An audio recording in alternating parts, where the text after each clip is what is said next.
Oui, je suis vraiment sûre qu'il y a une personne qui a cliqué sur le lien de cette vidéo parce qu'il a entendu parler de mariage. Oui, le mariage, un sujet que nous aimons énormément, surtout nous les jeunes, les sisters. Oui, on aime le mariage. Tu vas te dire, oui, mais pourquoi Joseph Naomi, tu n'es même pas mariée, tu vas venir nous parler de mariage. Hey, attends, jusqu'à la fin, reste, tu verras de quoi on va parler. Toi-même, tu sauras de quoi on va parler sur le mariage. Voilà, c'est Joseph Naomi, bienvenue sur ma chaîne et que Dieu te bénisse. C'est parti, le sujet d'aujourd'hui est tellement succulent. Je rate pas ça.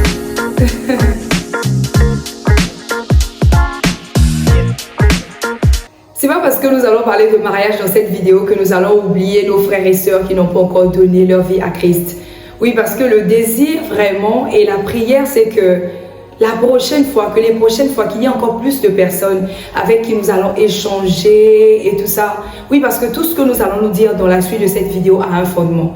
Et le fondement, c'est la parole de Dieu. Le fondement, c'est la Bible. Ce sont les enseignements bibliques. Alors, à toi d'abord, cette personne qui a déjà donné ta vie à Jésus-Christ, c'est encore une occasion pour toi. Je viens te rappeler. C'est une mission que nous devons constamment mener. C'est d'aller et de faire de toutes les nations des disciples en les baptisant au nom du Père, du Fils et du Saint-Esprit. Donc, c'est un rappel. Parle de Jésus autour de toi. Proclame Jésus dans tes actions. Proclame Jésus dans tes paroles. Proclame Jésus dans tout ce que tu fais. Proclame le Seigneur. Et à cette personne-là qui va me suivre aussi, qui n'a pas encore donné sa vie à Jésus, j'aimerais juste te dire que c'est une décision à prendre. Ah, tu vois comment je brille, non? C'est une décision à prendre, un engagement à prendre de donner sa vie à Jésus-Christ. Oui, tu fais juste cette prière avec moi en disant, Seigneur, je veux abandonner ma vie passée, je veux laisser le péché pour te suivre. Ah, je décide aujourd'hui que tu sois mon Seigneur et que tu sois mon Maître, que tu sois mon Sauveur. Je veux marcher avec toi. Ah, tu fais simplement cette prière et tu lui parles avec ton cœur. Sincèrement, si tu l'as fait, vraiment, il viendra dans ta vie et tu feras désormais partie de la grande famille des enfants de Dieu. Voilà, le sujet d'aujourd'hui est succulent. Reste jusqu'à la fin, ne quitte pas. Dieu te bénira et on sera béni par ce thème du mariage. Moi, je suis tellement contente et j'ai hâte d'échanger avec vous sur ce thème-là. Ouais, que Dieu te bénisse. C'est parti pour la suite, juste après ceci.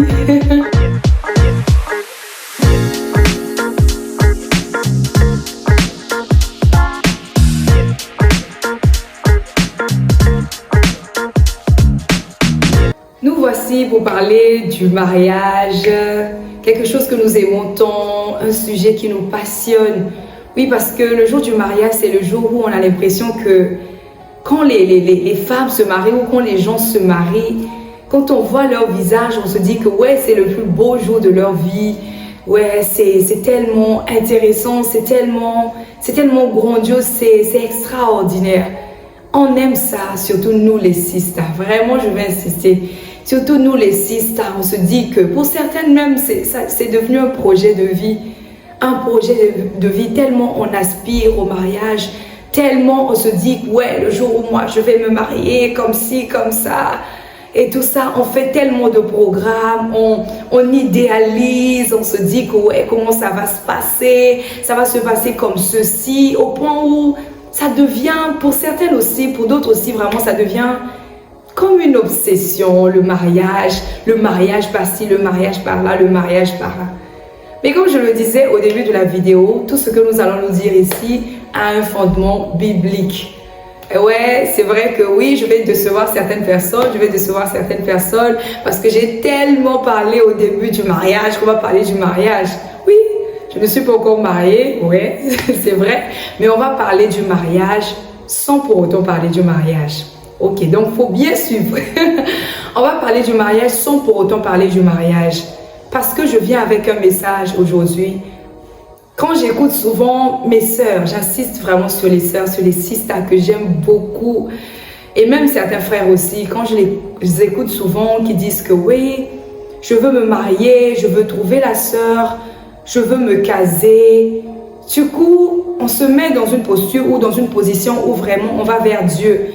En tout cas, pour mes frères et sœurs qui sont chrétiens, on va vers Dieu pour aller demander, Seigneur, je veux me marier, Seigneur. On y pense constamment, quoi. C'est constamment devant nous que je veux me marier. C'est vrai que c'est légitime.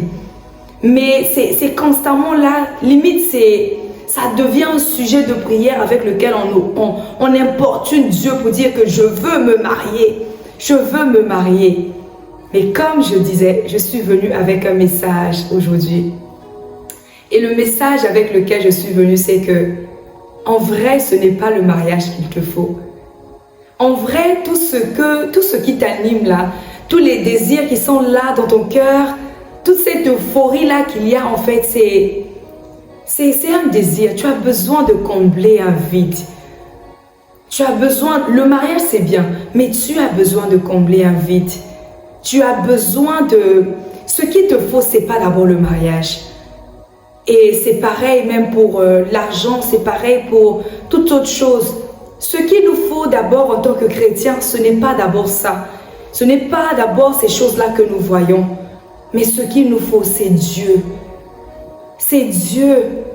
Et je pense que j'ai l'habitude de dire ça à mes sisters que j'aime beaucoup. Et aussi à certains frères qui m'approchent lorsqu'on essaie de discuter. C'est que, en réalité, ce dont on a besoin, c'est Dieu en fait. Le sujet de prière principal, avant même d'évoquer le mariage devant Dieu, c'est vraiment de chercher l'intimité, de chercher à être dans sa présence constamment, de chercher à constamment rester là, à chercher sa face. C'est ça le sujet de prière qui doit être principal.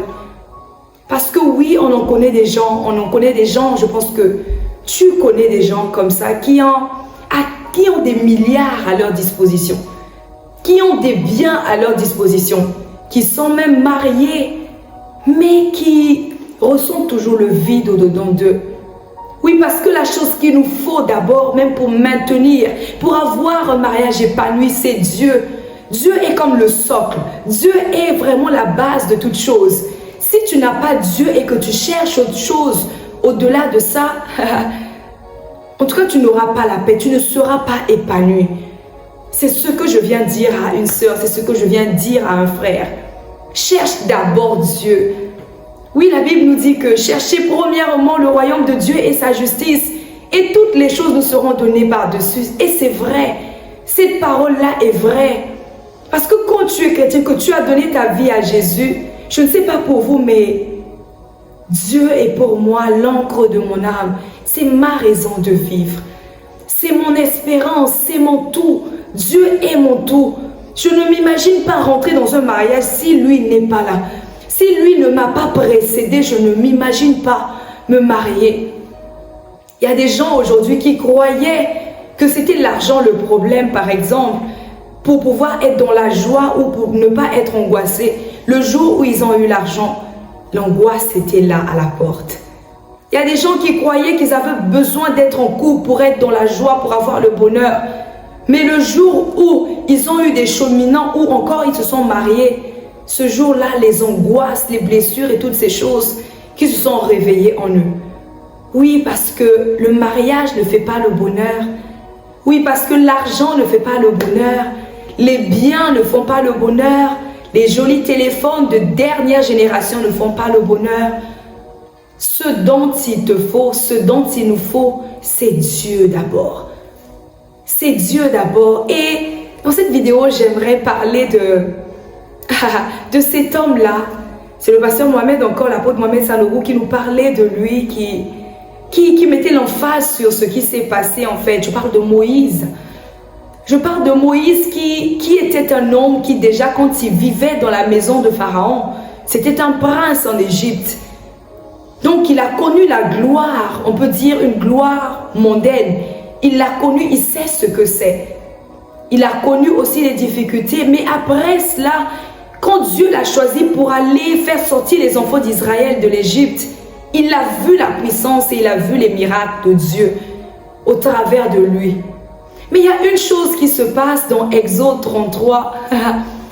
Il y a une chose qui se passe, c'est que Moïse, au-delà de tout ce qu'il a vu avec Dieu, l'apôtre Mohamed Sanogo pouvait encore dire que Moïse est l'un des prophètes qui a vu les plus grands miracles dans sa vie.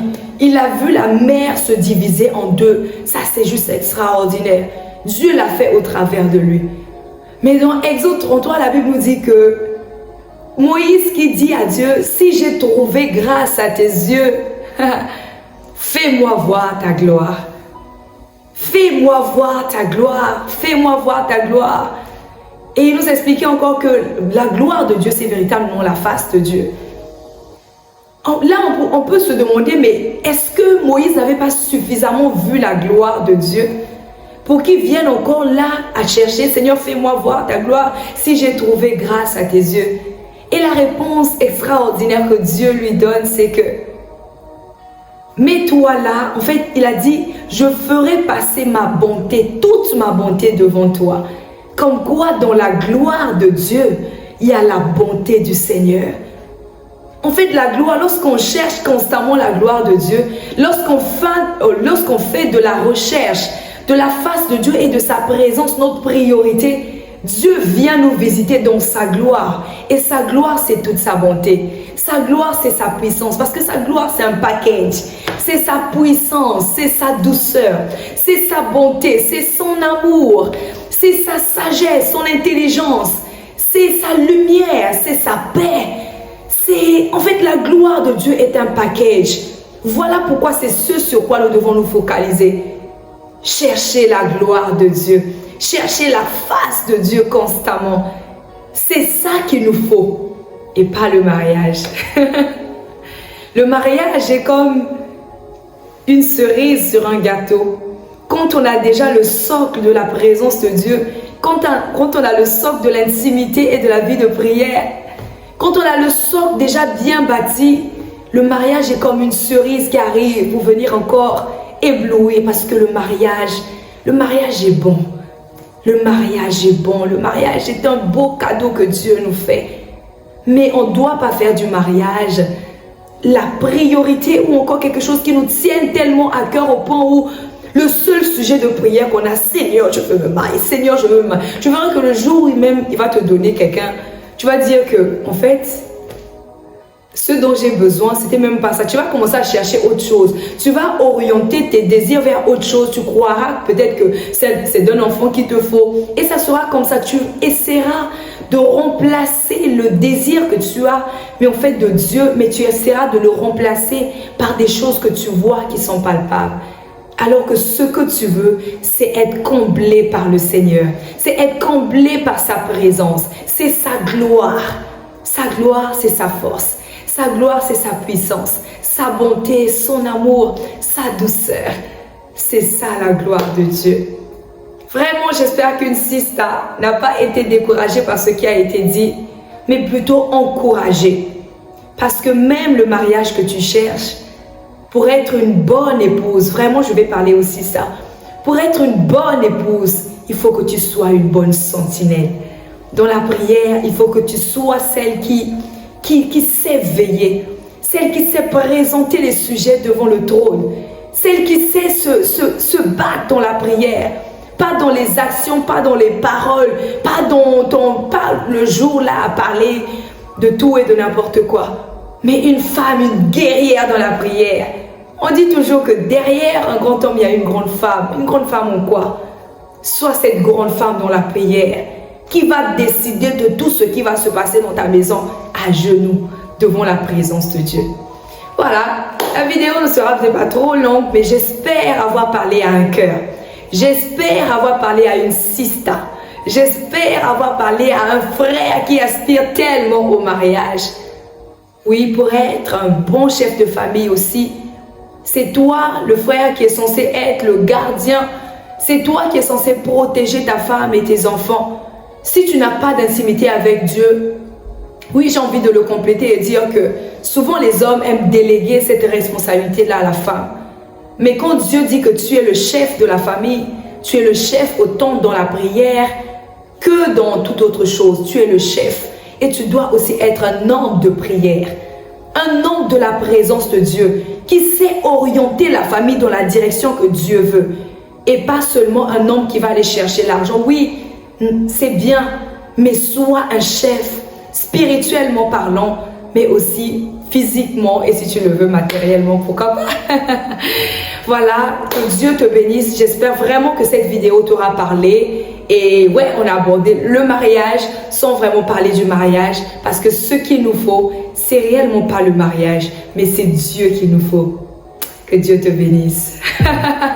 C'était Joseph Naomi.